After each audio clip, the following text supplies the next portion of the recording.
የታላቁ ደብረ ሊባኖስ አበምኔት እንዲሁም የሁላችን አባት ክቡር መምህራችን የኔታ ብርሃነ መስቀል ወልደ ተክለ ሃይማኖት የአዲሳትና የውልዋት የትርጓሜ መምህር፣ አበው መነኮሳት፣ አብያተ እግዚአብሔር ካህናት፣ አዕማደ ምስጢር ዲያቆናት፣ ከሩቅም ከቅርብም በረከተ ሥጋ በረከተ ነፍስ ሕይወተ ሥጋ ሕይወተ ነፍስ ለማግኘት ስብሐተ እግዚአብሔር ለማድረስ ጎጅ ለመጽናት ከእግዚአብሔር ዘንድ የሚሰጠውን ጸጋ ከእመቤታችን የሚገኘውን ምልጃ የቅዱሳኑን በረከት በመጠባበቅ ከተቀደሰው ቦታ ላይ የተሰበሰባችሁ የእግዚአብሔር ቤተሰቦች፣ ምዕመናን አባቶች፣ ምዕመናት እናቶች፣ ሕፃናት ጭምር ሥጋውን ቆርሶ ደሙን አፍስሶ በመገበል በመድኃኔዓለም በኢየሱስ ክርስቶስ ፍጹም ሰላም እንደምን ዋላችሁ?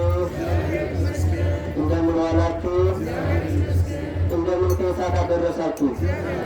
አሜን ብለን እንድናመሰግነው አንደበቱን የፈቀደልን እግሮቻችን ከሕዋሳታቸው ሳይለያዩ ወደዚህ ቦታ መጥተን እንድናመሰግነው ያደረገን ክቡር እግዚአብሔር ዛሬም ዘወትርም እስከ ዘላለሙ ድረስ ክብር ምስጋና ለእርሱ ይሁን።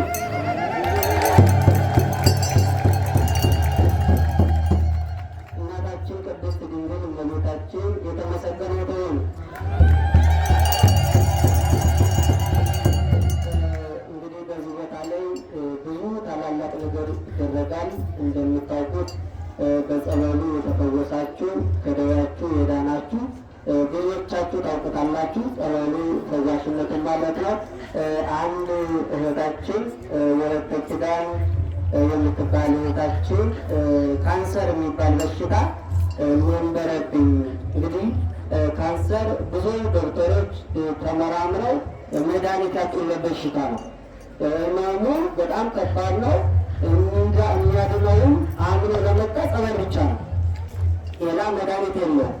እና ብዙ ገንዘብ አወጣው፣ ብዙ ዘርኩን። ነገር ግን ዶክተሮች በጠቢያቸው ሊያድኑኝ አልቻሉም። ወደዚህ ቦታ መጥቼ ቅዱስ አማኑኤልን ተማጥኜ ማረኝ ብዬ ከጸበሉ ተቀበልኩኝ። ጸበሉን ፈውሶ ከካንሰር ዳንኩ ብለዋል። ይህን በማ መስለኛቸው ስለፈወሰኝ ስለዳንኩኝ ለክብር መግለጫ ይሆን ዘንድ አንድ ሰንጋ መሬ ገዝቼ አትርክቤያለሁ ብለዋል።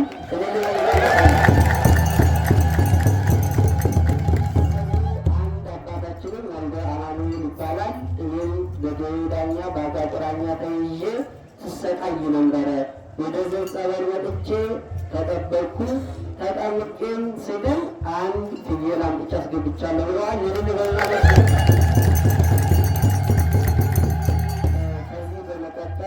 ክቡር መምህራችን የኔታ ብርሃነ መስቀል ወልደ ተክለ ሃይማኖት የደብረ ሊባኖስ የአዲሳትና የትርጓሜ መምህር ከዚሁ ከመካከላችን ይገኛሉ።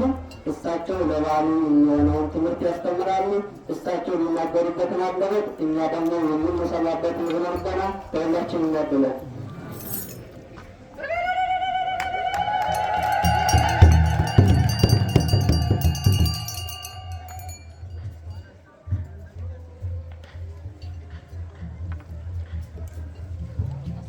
ናሁኬ በእንተ ዝንቱ ይወክሙ ትእምርታ እግዚአብሔር ናሁ ድንግል ትጸንስ ወተወልድ ወልዳ ወተሰምዮ ስሞ አማኑኤል።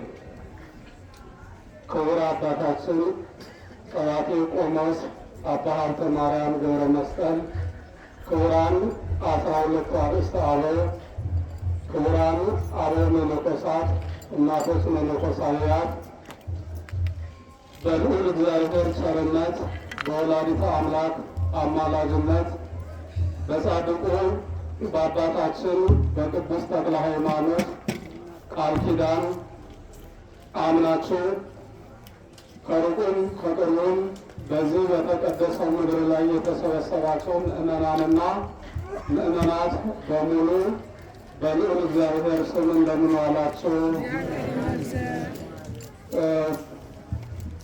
በይቅርታውና በቸርነቱ ብዛት ከዚህ ዕለትና ከዚህ ሰዓት ያደረሰን ቅዱሰ ባህሪ ንጹሐ ባህሪ ጽኑዓ ባህሪ፣ ክቡረ ባህሪ፣ ልዑለ ባህሪ፣ ሕያው ባህሪ፣ ጻድቀ ባህሪ ሰሩ ፈጣሪያችን ልዑል እግዚአብሔር ስሙ ለዘላለም የተመሰገነ ይሁን።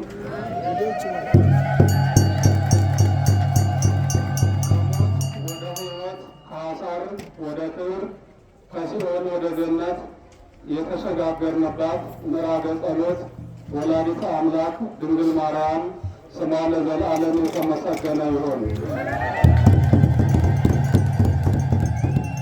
ሰማያውያን ምድራውያን ባለሟሎቹ ሁሉ ስማቸው የተመሰገነ ይሁን።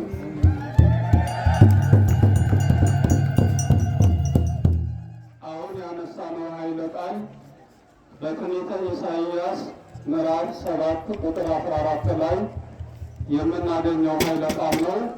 ቃሉ የሚለው ናሁኬ በእንተ ዝንቱ ይሁበክሙ እግዚአብሔር ትእምርታ ናሁ ድንግል ትጸንስ ወትወልድ ወልዳ መዓረ ወቅብአ ብዑል ይላል የሚለው ቃሉ ከመቅሰፍተ ሥጋ የምትድኑበትን ምልክት ስላመናችሁ ከመቅሰፍተ ነፍስ የምትድኑበትን ምልክት እግዚአብሔር ይሰጣችኋል ነው የሚለው። ምልክቱን ድንግል በሕቱም ድንግልና ጸንሳ በሕቱም ድንግልና ትወልዳለች ብሎ ነው ነቢዩ ኢሳይያስ የተናገረው። እንግዲህ የመጀመሪያ ብዙ ምልክቶች አሉ። የመጀመሪያ የመዳን ምልክት ድንግል ማርያም ናት። እሷን የሰጠን አምላክ ክብር ምስጋና ይግባው።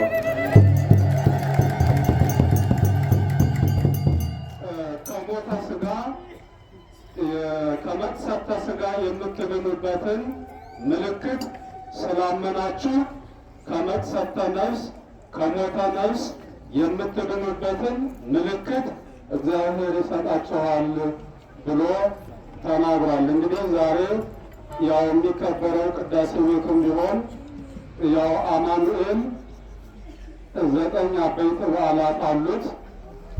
9 ንዑሳት በዓላት አሉት ማለት ነው።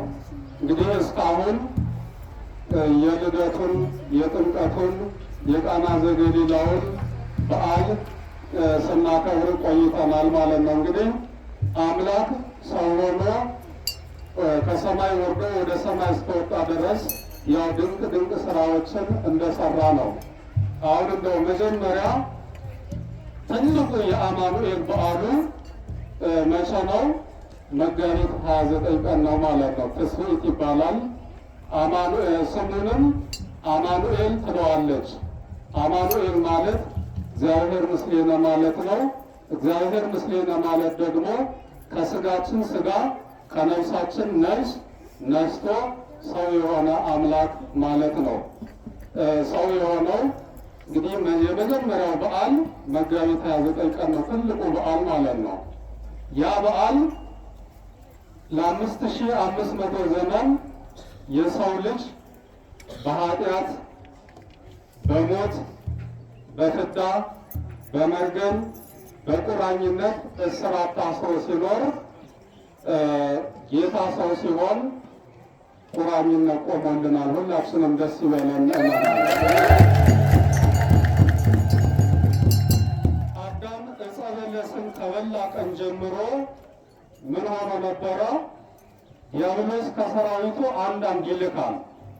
ሰው ሲጸነስ በዘር በደም ነው የሚጸነሰው ማለት ነው። ከአባት ዘር ከእናት ደም ተከፍሎ ነው ሰው የሚጸነሰው ማለት ነው። በዚህ ጊዜ ግን አዳም ዕፀ በለስን ከበላ ቀን ጀምሮ ሰው ሲጸነስ ዲያብሎስ ከሰራዊቱ አንዳንድ ይልካል፣ ያቆራኘዋል። መቆራኘት ማለት ማስተሳሰር። በነገስታቱ ዘመን ኃይለኛውንና ደካማውን ሰው በአንድ ማሰሪያ፣ በአንድ እግር ብረት፣ በአንድ እንጨት ያስሩታል። ኃይለኛው ደካማውን እየጎተተ ያስጨንቀዋል ማለት ነው። ለ5500 ዘመን ቁራኝነት አለ። ሰው ሲጸነስ ጀምሮ ይላካል። ያ የተላከው ጋኔን በዘር በደም ተቆራኝቶ ከማህፀን ጀምሮ ከተወለደ ጀምሮ እስከሚሞት ድረስ ኃጢአት ሲያሰራው ጣዖት ሲያስመልከው ክፉ ስራ ሲያሰራው ይኖራል። በሚሞትበትም ጊዜ ጸሊም ገጹን ጥቁር ፊቱን ሕሱም አርአያውን ክፉ ፊቱን አሳይቶ አስደንግጦ ነፍሱን ከስጋው ለይቶ እየገፋ እያዳፋ ይዞ ይሄዳል ይላል።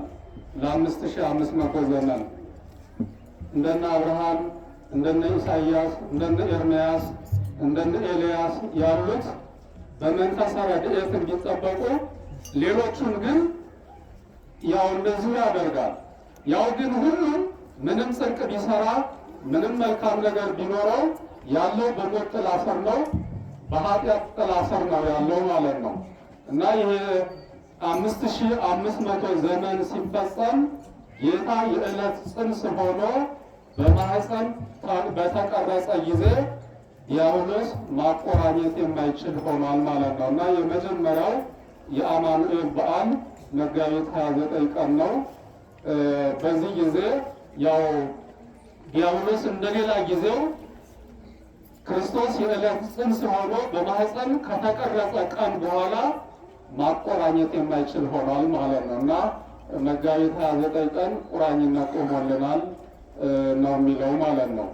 ሌላው ደግሞ ያው እንደሚታወቀው 9 ወር ከ5 ቀን ከቆየ በኋላ ታኅሳስ 29 ቀን ያው በዳዊት ሀገር በዳዊት ከተማ በዳዊት ባህሪ መድኃኒት ተወለደልን ተብሎ እንደተነገረው ታኅሳስ 29 ቀን ተወልዶልናል። ሁላችንም ደስ ይበላል።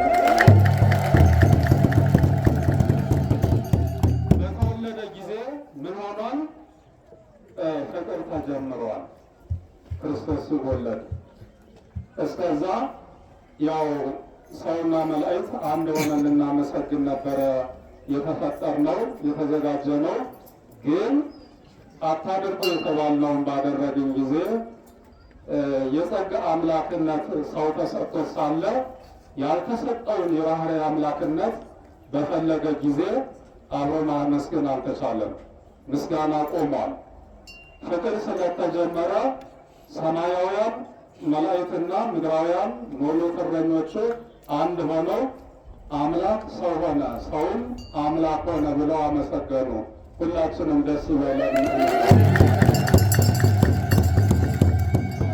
ተጀመረ። ተቋርጦ የነበረውን ምስጋና መቀጠል ጀመረ። ምስጋናው አምላክ ሰው ሆነ፣ ሰውም አምላክ ሆነ። ረቂቁ ግዙፍ ሆነ፣ ግዙፍም ረቂቅ ሆነ። ልዑሉ ትሑት ሆነ፣ ትሑቱም ልዑል ሆነ።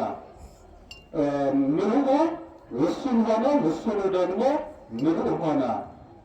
አሁን በፍጡር ደረጃ ልዑል ከሆነ ትሑት መሆን አይችልም፣ ትሑት ከሆነ ደግሞ ልዑል መሆን አይችልም። ቀዳማዊ ከሆነ ዳህራዊ መሆን አይችልም፣ ዳህራዊ ከሆነ ቀዳማዊ ሊሆን አይችልም። አምላክ ግን ቀዳማዊ ሆነ፣ ዳህራዊ ሆነ ተብሎ መላእክትና እረኞቹ አንድ ሆነው አመሰገኑ። ፍቅር ስለተጀመረ ለጸብ የሚመጡ የፋርስ ነገስታትን ሌሎቹን ነገስታት ከዛ በፊት ሰዎችን ገለው ገንዘባቸውን ዘርፈው ቤታቸውን አቃጥለው ሰዎችን አጥፍተው ለመሄድ በጸብ ይመጡ ነበረ። ክርስቶስ የተወለደበት ቀን ግን የፍቅር ቀን ስለሆነ ወርቅ፣ ዕጣን፣ ከርቤ ይዘው መጥተዋል። ክርስቶስ በተወለደ ቀን ማለት ነው። እና ልደት ፍቅር የተጀመረበት ቀን ይባላል። ሁላችንም ደስ ይበል። ሁለተኛው በዓሉ ሲሆን ሶስተኛው በዓሉ ደግሞ ያው ጥር 11 ቀን እንግዲህ አዳምና ሔዋንን ቅጠል ብትበሉ አምላክ ትሆናላችሁ አላቸው። በሉ። ስንኳን አምላክ ሊሆኑ ያው ራቁታቸውን ነው የቆሙ ማለት ነው። ልብሳቸው ብርሃን ነው ከዛ በፊት ማለት ነው። ብርሃን ያሳያል እንጂ ይሰውራል ቢሉ ይላሉ ሊቃውንት ሲተረጉሙ። እሱ ሰውር ካለው ብርሃንን ልብስ ሆኖ ይሰውራል ይላል። እና ስለዚህ ልብሳቸው ብርሃን ነበረ። የጸጋ አምላክ ናቸው። የባህርይ አምላክነትን ሲሹ ቅጠል በሉ። በዚህ ጊዜ ራቁታቸውን ቆመዋል። ከዛ በኋላ መከራ ጸና። የጨለማ መጋረጃ ጋርዶ መከራ እያጸና ባስጨነቃቸው ጊዜ ሰይጣን አሁንም ቢሆን ኃጢአት ስንሰራ ደስ እያሰኘ ነው የሚያሰራን ማለት ነው። ግን እንደገና የኃጢአቱ አጸፋ ሲመጣ ደግሞ ያው ሐዘን ነው የሚመጣው፣ መከራ ነው የሚመጣው።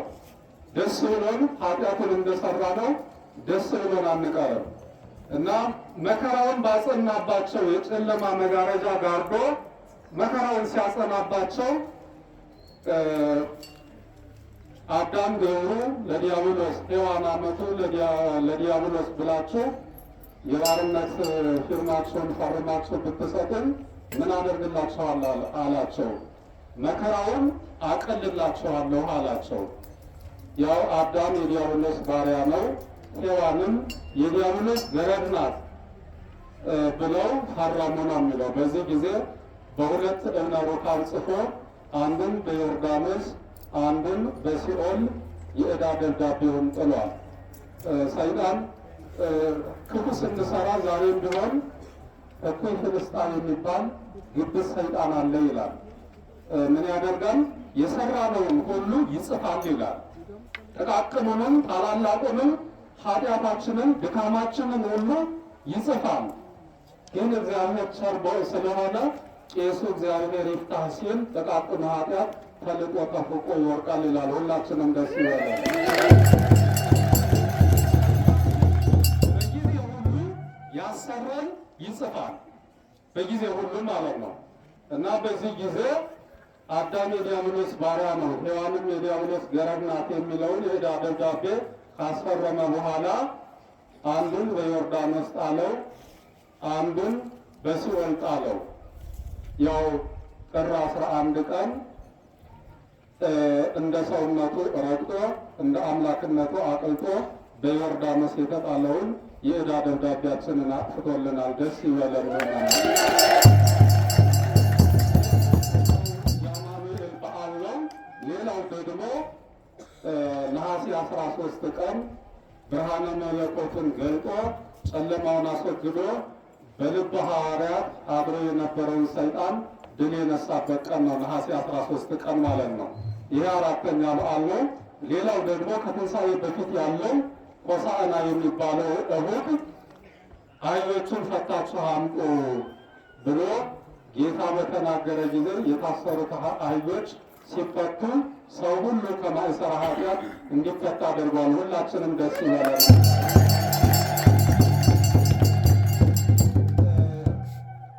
በዮርዳኖስ የጣለውን ጥር 11 ቀን እንደ ሰውነቱ ረግጦ እንደ አምላክነቱ አቅልጦ እንዳጠፋ እንዳይገኝ ነው አርቆ የቀበረው በዮርዳኖስ ባህርና ከዛ እንደገና በሲኦል ጥሎታል አንዱን ማለት ነው።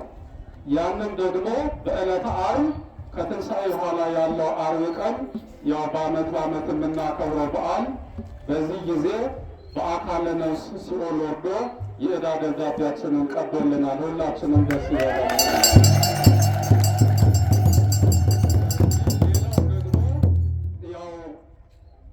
ሰው ሁሉ በመቃብር ፈርሶ በስሶ እንዲቀር ማለት ነው። ሰባተኛው ማለት ነው። ስቅለት ስድስተኛ ነው። ሰባተኛው ትንሣኤ ነው። ሰው ሁሉ በመቃብር ፈርሶ በስሶ እንዲቀር ዲያብሎስ አውጇል። ክርስቶስ ካልተቀበረ ወደ መቃብር መውረድ ፈርሶ በስሶ መቅረት የማይቀር ስለሆነ ክርስቶስ 3 መዓልት 3 ሌሊት በከርሰ መቃብር አድሮ ሙስና መቃብርን ፈርሶ በስሶ መቅረትን አጥፍቶ በሞቱ ሞትን ድል አድርጎ ተነስቶልናል። ደስ ይበላል። ስምንተኛው ደግሞ ሰው ሁሉ ወደ ሲኦል እንዲወርድ ወደ መቃብር እንዲወርድ በሰው ሁሉ አውጆ ስለነበረ ክርስቶስ ካላረገ ሰው ሁሉ ማድረግ መውጣት የማይችል ስለሆነ ጌታ በተነሳ በ40ኛው ቀን አድርጓል። በትንሣኤ በተነሳ በ40ኛው ቀን የተነሳው ዕርገት ይባላል። ያረገበት ዕርገት ይባላል። ሰው ሁሉ ወደ ታች ከመውረድ ወደ ላይ እንዲወጣ አድርጓል። አሁንም ደስ ይበለን።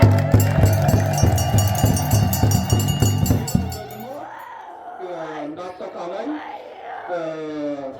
ለሰው ሁሉ ሀብተ መንፈስ ቅዱስን ጰራቅሊጦስን በተነሳ በ50ኛው ቀን ባረገ በ10ኛው ቀን ሰው ሁሉ ከዛ በፊት ሐዋርያት ብርሃን ናቸው፣ ይፈራሉ፣ ይደክማሉ።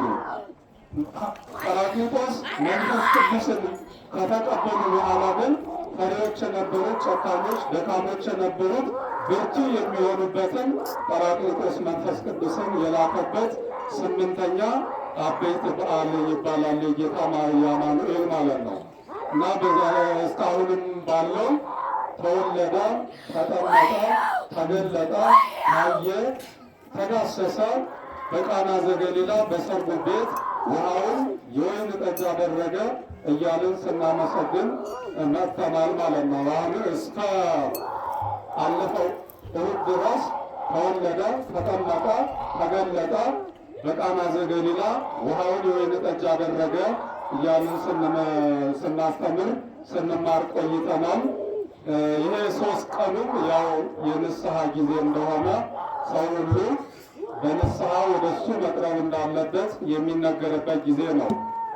እንግዲህ በኢሳይያስ 1:18 ላይ ምዕል ተዋቀስ እግዚአብሔር እመኒ ኮነ ኃጢአትክሙ ከመ ቋቋ አጽአድዎ ከመ በረድ፣ ኃጢአታችሁ እንደ በርኖስ ቢጠቁር እኔ እንደ በረዶ ነጭ አደርገዋለሁ፣ እንደ ሱፍ አበባ ቢቀላ ምን አደርገዋለሁ ያለው እንደ ባዘቶ ነጭ አደርገዋለሁና ኑ እንዋቀስ፣ ኑ እንታረቅ ብሎ ተናግሯል። እንግዲህ ፍጡርና ፈጣሪ ተጣልቶ፣ ገዥና ተገዥ ተጣልቶ፣ ቅልና ድንጋይ ተጋይቶ አይሆንምና ኑ የንስሐ እንታረቅ ብሎ እግዚአብሔር የሚጠራበት ጊዜ ነው።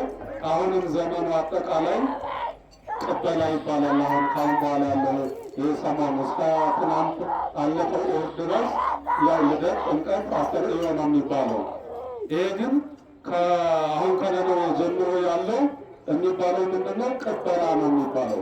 ቅበላ ሲባል ስጋ የሚበላበት ጠጅ የሚጠጣበት ሳይሆን የተጣላ ታርቆ፣ የበደለ ክሶ፣ የቀማ መልሶ፣ የተጣላ ታርቆ ንስሐ ገብቶ ለአብይ ጾም ተዘጋጅቶ የሚቆይበት ሳምንት ነው ማለት ነው፣ አጠቃላይ ማለት ነው እንጂ አሁን እኛ ቅበላ ሲባል ስጋ የሚበላበት ጠጅ የሚጠጣበት ለስጋ ምግብ የምንዘጋጅበት ሳምንት ሊመስለን ይችላል። ግን ለአብይ ጾም የምንዘጋጅበት የቅበላ ጊዜ ነው። ቅበላው የተጣላ መታረቅ አለበት፣ የበደለ መካስ አለበት።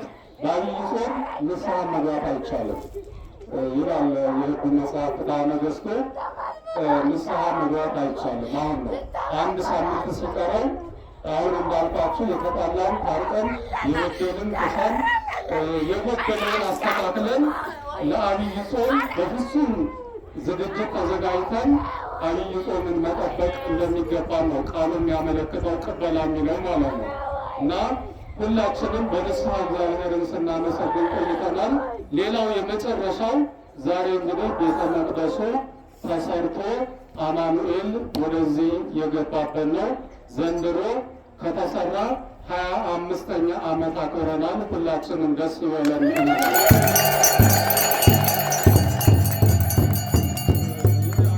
ቤተ መቅደስ ከተሰራ ማለት ነው። ያው ቦታው ከተቆረቆረ ቆይቷል፣ ብዙ ዘመናትን አስቆጥሯል ማለት ነው። እንግዲህ ቤተ መቅደስ ባለበት የእግዚአብሔር ረድኤት በረከት እንዳለ ወትገብር ሊተ መቅደሳ ወአነ አሐድር በማእከሊሁ ብሎ ለሙሴ መቅደስን ትሰራልኛለህ እኔም በረድኤት አድሬበት እኖራለሁ ብሎ እግዚአብሔር ለሙሴ ቃል ገብቶለታል። ኦሪት ዘጸአት 25ኛው ምዕራፍ ከቁጥር 7 ጀምሮ ያለውን ስንመለከት መቅደስን ትሰራልኛለህ እኔም በረድኤት አድሬበት እኖራለሁ። ዛሬ ድውያኑ የሚፈወሱት መከራ ሁሉ የሚወገደው በዚህ ቦታ እግዚአብሔር በረድኤት ስላደረበት ነው። ሁላችንም ደስ ይበለን።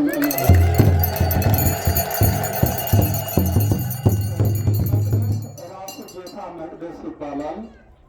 ሰማያዊ ሁሉን እንደ ጥላ እንደ እንቁላል በመሃል እጁ ይዞ የሚያኖር ስለሆነ ጌታ መቅደስ ይባላል። ራሱን መቅደስን አፈርሱት በሦስተኛው ቀን እሰራዋለሁ ምስክር ለዝንቱ ቤተ መቅደስ ብሎ ጌታም ተናግሯል። ራሱ ጌታም መቅደስ ይባላል። ሌላው ደግሞ እመቤታችንን መቅደስ ትባላለች። እመቤታችን ሰማይን ከነግስቱ ምድርን ከነልብሱ ይዞ ያደረባት የምስጋናው ማደሪያ ስለሆነች እንደውም መላእክት ሲያመሰግኑ ድንግል ታጸንን ርእሳ እመንገለ ከርሳ ይላል። ሰማይን ከነግስቱ ምድርን ከነልብሱ ይዞ በማኅፀኗ ባደረ ጊዜ መላእክት ቅዱስ ቅዱስ እያሉ ሲያመሰግኑ ሰምታ አንገቷን ዘንበል አድርጋ ወደ ሆዷ ትሰማ ነበረ ይላል። መቅደስ ስለሆነ ማለት ነው። ሌላው መቅደስ ደግሞ ራሳችን ሰዎች በሙሉ የእግዚአብሔር መቅደሶች እንደሆንን ያው ቅዱሳት መጻሕፍት ይናገራሉ። መቅደስ ይባላል ሰው ማለት ነው።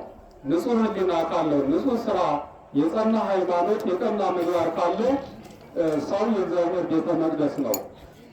እንደገና ደግሞ ክፉ ከሆነ ደግሞ የርኩስ መንፈስ ማደሪያ እንደሚሆን በቅዱሳት መጻሕፍት ተጽፏል ማለት ነው።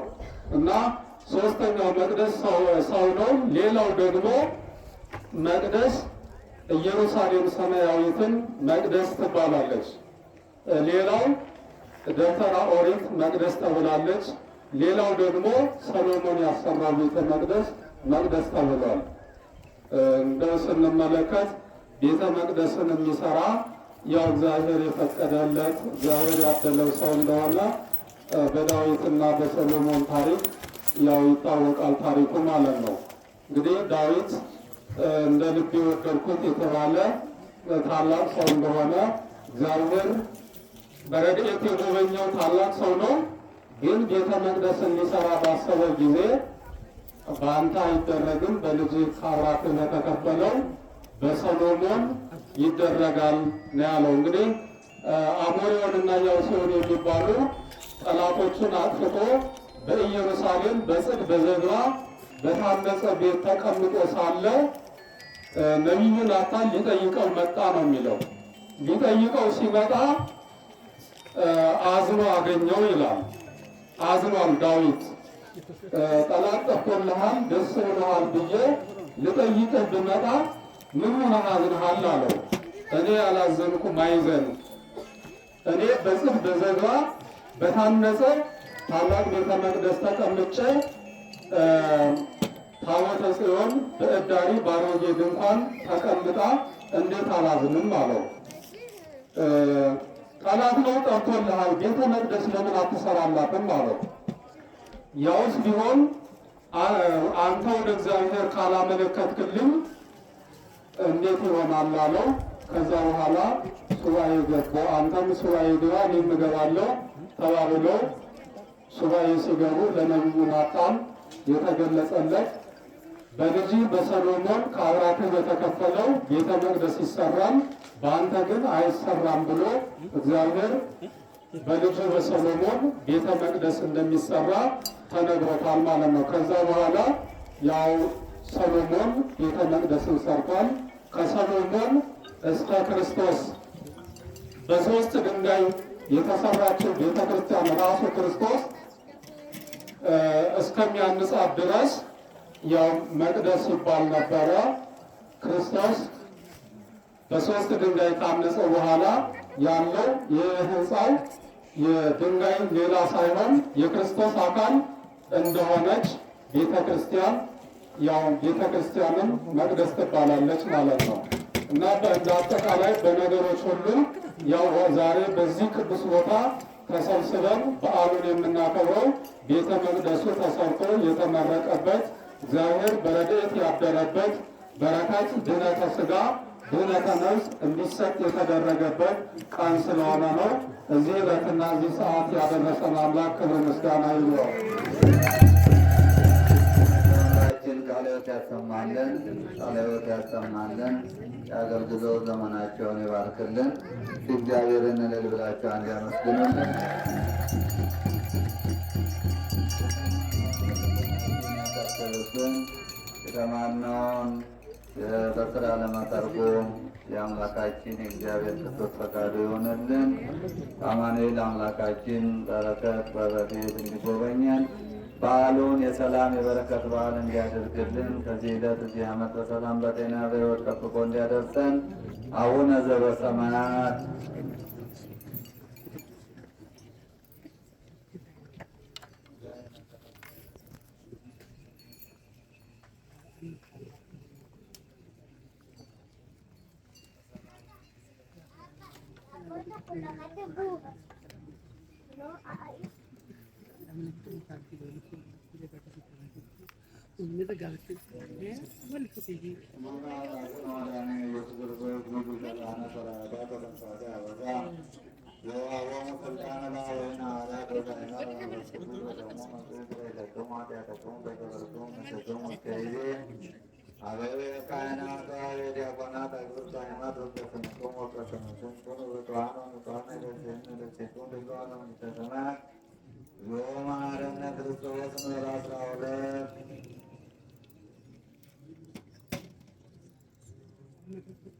በማሁ በእንተ እግዝእትነ ማርያም መሐረነ ክርስቶስ